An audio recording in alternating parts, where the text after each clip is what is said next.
So we've seen some of those clients not realizing the individual that was helping them was not licensed to practice immigration law, because they have a private office.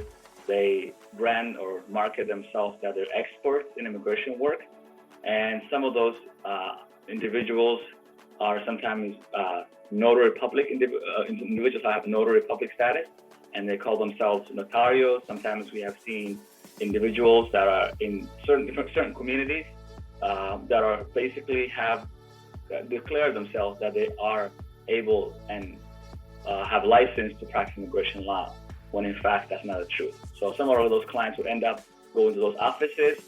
They will be charged a lot of money. So financially, this has a significant impact on those clients who have limited income. They have significant impact on their documents. So some of those instances, when we get those clients and we read we talk to them, hear their story, read the letters or the documents that they received from the immigration office, it turns out to be some of those offices have made significant mistakes on their applications, which has a lot of impact on their immigration status. So we are seeing some of those challenges affecting many communities in the Twin Cities, and we're encouraging our clients to make sure they know who they're working with before they end up going to those wrong places.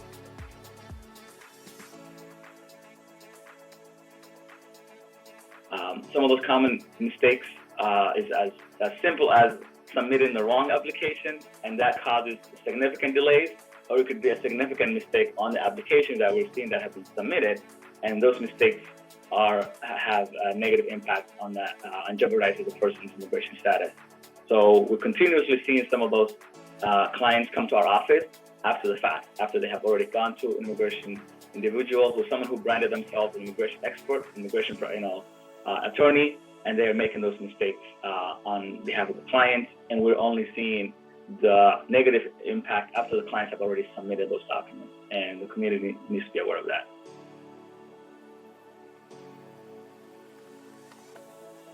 Some of the significant issues that we're seeing is going to be delays in the process.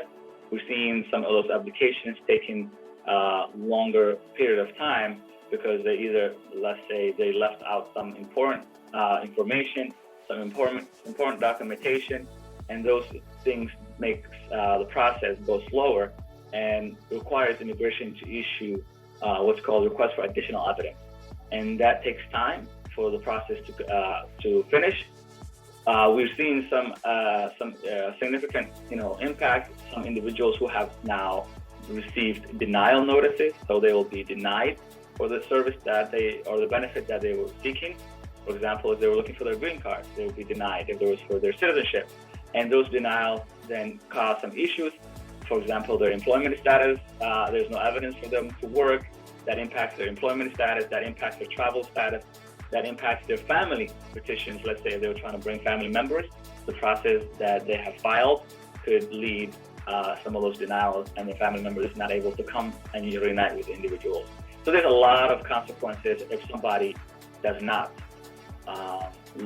seek the proper immigration services and support from organizations that have staff that are certified to practice immigration law or immigration attorneys.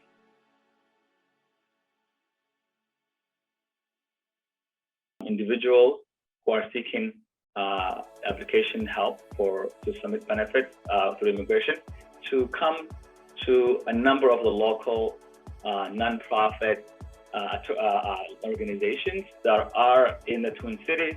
We have a number of local organizations that have individuals who are licensed to practice immigration law, and those organizations have very nominal fees that they will charge to help individuals file their immigration benefits. Those organizations, you can find the information on the website. There's a list of that organizations that are going to be available, and make sure you use those resources to seek help. And if you cannot find help from those organizations, I would highly encourage that you reach out to the assistance from an immigration attorney.